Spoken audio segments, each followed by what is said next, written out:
ரம்ஜானுக்கு ஏதாவது புதுசாக ஸ்வீட் செய்யலாம் அப்படின்னு யோசிச்சுட்டு இருந்தீங்கன்னா இந்த ஸ்வீட்டை செஞ்சு பாருங்கள். வாயில் போட்ட உடனே வழுக்கி விழும், அந்த மாதிரி ஒரு டேஸ்ட்டில் தான் இருக்கும். 3 வாழைப்பழத்தை தோல் உரிச்சிட்டு இந்த மாதிரி சின்ன சின்ன பீஸாக கட் பண்ணி ஒரு பவுலில் எடுத்துக்கோங்க.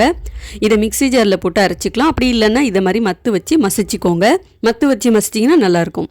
1 கப் வெல்லம், 1 கப் தண்ணி சேர்த்து வெல்லம் நல்லா கரைஞ்சதுக்கப்புறம் இதை அப்படியே தனியாக எடுத்து வச்சுருங்க. அடிகனமான ஒரு பாத்திரத்தில் 1/4 கப் நெய், 1/2 கப் கோதுமை மாவு சேர்த்துட்டு நல்லா நெய்யில் அந்த கோதுமை மாவு வறுபட்டு வாசனை வர ஆரம்பிக்கும். அது வரைக்கும் நல்லா வறுத்துக்கணும். இப்போ இது கூடவே 1/4 கப் ரவையும் சேர்த்துட்டு கோதுமை மாவும் ரவையும் நல்லா ஒன்று சேர்ந்து கொஞ்சம் கொஞ்சமாக நல்லா வறுபட்டு வாசனை வர ஆரம்பிக்கும். இப்போ அதுக்கப்புறம் வாழைப்பழத்தை மசிச்சு வச்சுருந்தோம் இல்லையா, அதையும் சேர்த்துட்டு வெல்லம் கரைச்ச தண்ணியும் சேர்த்துட்டு கைவிடாமல் கிளறி விட்டுட்டே இருக்கணும்.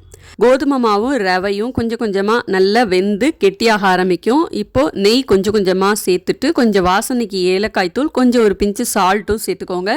கைவிடாமல் நல்லா கிளறி விட்டுட்டே இருந்தீங்கன்னா ஒரு அல்வா பதத்துக்கு வந்துடும். கடாயில் ஒட்டாமல் இந்த மாதிரி திரண்டு வரும்போது ஒரு பாத்திரத்தில் நெய் தடவி வச்சுருக்கேன். அதில் கொஞ்சமாக எள்ளு தூவி வச்சுருக்கேன். இப்போ இந்த பாத்திரத்தில் கொட்டி நல்லா சமப்படுத்திக்கோங்க. மேலே கொஞ்சம் எள்ளு தூவி விட்டு மறுபடியும் சமப்படுத்திக்கோங்க. தேவைப்பட்டால் நெய்யில் வறுத்த முந்திரி பருப்பு, திராட்சை எல்லாம் போட்டு நீங்கள் அலங்கரிச்சிக்கலாம். இது அப்படியே நீங்கள் சூடாகவும் பரிமாறலாம், இல்லை நல்லா ஆற வச்சு பீஸ் போட்டு பர்ஃபி மாதிரியும் பரிமாறலாம். சூப்பரான வாழைப்பழ அல்வா ரெடி. இந்த ரம்ஜானுக்கு இந்த ஸ்வீட்டை நிச்சயமாக நீங்கள் ட்ரை பண்ணுவீங்கன்னு நினைக்கிறேன். உங்களோட ஃப்ரெண்ட்ஸுக்கும் இதை மறக்காமல் ஷேர் பண்ணிட்டு இதுமாதிரி நிறைய ரெசிபிஸ் தெரிஞ்சுக்கிறதுக்கு அமுல் ஹாபிஸ் சேனலை சப்ஸ்கிரைப் பண்ணிச்சுக்கோங்க. அடுத்த ரெசிபியில் பார்க்கலாம். பாய்.